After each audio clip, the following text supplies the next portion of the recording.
ओडिशा के झारसुगुड़ा जिले में सशस्त्र सीमा बल एसएसबी के एक जवान की पत्नी लिपि की डिलीवरी के बाद इलाज के दौरान दुखद मृत्यु हो गई।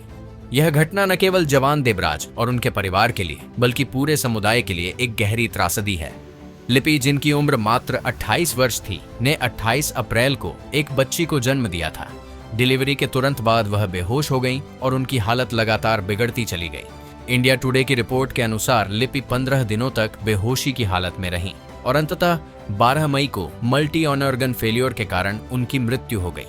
इस दौरान उनकी नवजात बच्ची की देखभाल देबराज का परिवार कर रहा है। लिपि की मृत्यु के समय उनके पति देबराज, जो एसएसबी जवान हैं, अरुणाचल प्रदेश में भारत भूटान सीमा पर ड्यूटी पर तैनात थे। डिलीवरी के अगले ही दिन उन्हें अपनी ड्यूटी पर वापस लौटना पड़ा था, जिसके कारण वे अपनी पत्नी की गंभीर स्थिति के दौरान उनके साथ नहीं रह सके। इस दुखद समाचार के बाद देबराज को उनकी पत्नी के अंतिम संस्कार में शामिल होने के लिए वापस लाने की प्रक्रिया तुरंत शुरू कर दी गई। ओडिशा के राजस्व और आपदा प्रबंधन मंत्री सुरेश पुजारी ने इस मामले में त्वरित कार्रवाई का आश्वासन दिया है। उन्होंने कहा, मैं जवान की पत्नी के दुखद निधन पर अपनी गहरी संवेदना व्यक्त करता हूं। हम देबराज को वापस लाने के लिए सभी आवश्यक इंतजाम कर रहे हैं ताकि वे अपनी पत्नी के अंतिम संस्कार में शामिल हो सकें।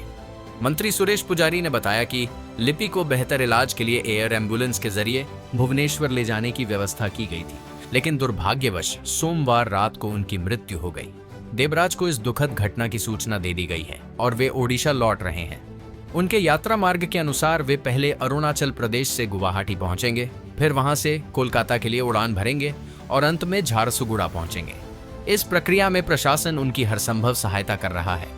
यह घटना न केवल एक परिवार की व्यक्तिगत क्षति को दर्शाती है, बल्कि उन सैनिकों और उनके परिवारों की चुनौतियों को भी उजागर करती है जो देश की सेवा में तैनात रहते हैं। देबराज जैसे जवानों को अक्सर अपने परिवार से दूर कठिन परिस्थितियों में ड्यूटी निभानी पड़ती है और ऐसी परिस्थितियों में परिवार के साथ समय बिताने का अवसर मिलना मुश्किल होता है। लिपि की मृत्यु ने उनके परिवार पर गहरा आघात पहुंचाया है और उनकी नवजात बच्ची के भविष्य की जिम्मेदारी अब देबराज और उनके परिवार पर है। मंत्री पुजारी ने यह भी आश्वासन दिया कि सरकार देबराज और उनके परिवार के प्रति पूरी संवेदना और सहयोग व्यक्त करती है। इस दुख की घड़ी में प्रशासन और समाज का दायित्व है कि वे इस परिवार का समर्थन करें। यह घटना हमें यह भी याद दिलाती है कि सैनिकों के परिवार भी देश की सेवा में अप्रत्यक्ष रूप से योगदान देते हैं और उनकी कठिनाइयों को समझना और उनका समर्थन करना हम सभी की जिम्मेदारी है।